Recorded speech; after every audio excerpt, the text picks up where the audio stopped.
How to save or export chat from DeepSeek AI. Hi everyone, I'm here to assist you today without any delay. Let's jump right in.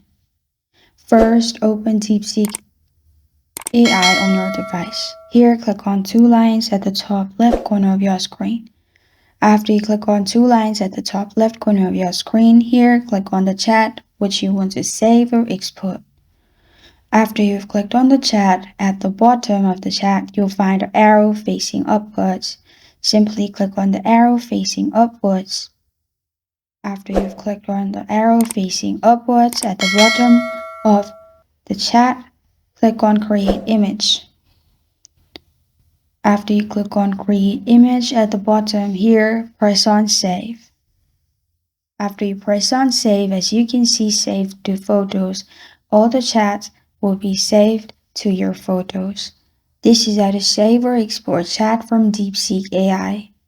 Thank you for joining me today. If this video helps you out, please leave a like and subscribe for more. Got a question or want to suggest a topic? Comment below. Thank you for watching.